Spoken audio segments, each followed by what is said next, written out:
You fill up my drink.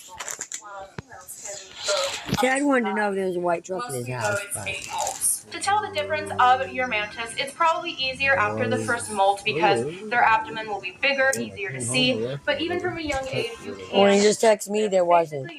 Unless it's somewhere else, because I don't see it in his driveway. Females have 6 abdominal segments, while males have 5. Actually, I know she put it there that she accidentally said it backwards, but I first didn't see it when I watched the video for the first time, so I was getting really confused. And it's actually also wrong, as females have 5 to 6 abdominal segments depending on from when you start counting, and males have 7 to 8. So anything. I don't sit on my porch all day, Dad. That's what you think. No, I forgot bread. Another way to tell genders. After about their 4th molt, they will develop a ring around their neck. What did you say about for the males, that ring. I said I don't sit on my porch all day over here. If that's what he fucking. And females, it's green, like very bright. Thanks. Grass green. Also, you can tell as the petals on their legs for females are much bigger than the males. You can actually see it on tailors. Like I do it at Mom's house. Look at the picture right now. You can see that for the female, the petals are very broad and wide. And for the male, they're very slim. And also, you can see their body shape. The body shape of the female is much more flat and broad. And for the male, they're very round and slim. So all of this is indicators for the genders. 2 weeks after their very last molt, females are ready to mate.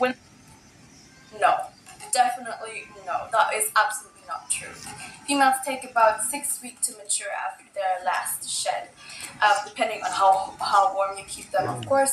But the absolute indicator that they are mature, sexually mature, is when they start pushing their abdomen downwards, away from their wings and pumping with it. That just means they're pushing out pheromones to attract males, and that is the absolute giveaway. But usually that does not occur before 5 to 6 weeks after the maturity molt. Now, glass enclosures for orchid mantids are so much better than the mesh enclosures that some other people use for other species of mantids. This is because orchid mantids love humidity, and when it comes to mesh setups, the air can escape way too easy, and then it can't retain the moisture, and it just becomes a very dry environment. I recommend putting a heat mat on one side of the enclosure, and this way they can decide what range of temperatures they want to go to. If they're a little too warm, they'll go over to the cool side. If they want a little more warmth, they'll go over to the warm side. Okay, so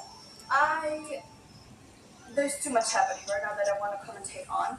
The heat mat is not really the best thing to use for an insect no matter what, because an insect instinctively goes down when they're hot and goes up when they're cold. That's why I put it on the side. It's hard being in the wild.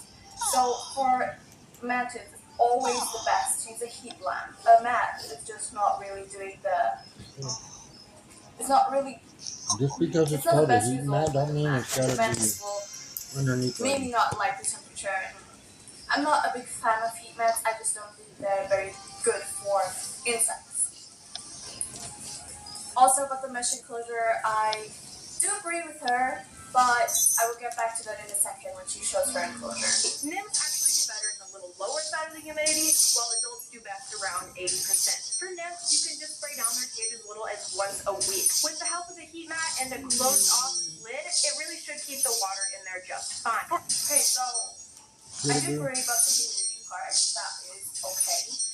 But I don't agree with the part where she says it's enough to spray them once a week and the tank closed off. I don't agree at all whatsoever. Because the nymphs still drink a lot of water. For me, from my experience, when I spray the nymphs You went that way. Okay, I was making a He's right there. sure me didn't step on him or anything. He wasn't your bed. If any saw me, when he got scared, you know, because I'm a big guy. And He runs from me too. It ain't because you're big. You're playing with the eating or playing with the head. yeah. I mean, it's not That's what he does in our room. to cook some water, obviously. When I went And back also, there with him, close-up tanks I had bed on my side. Close-up tanks with mantis are literally the worst thing you can do.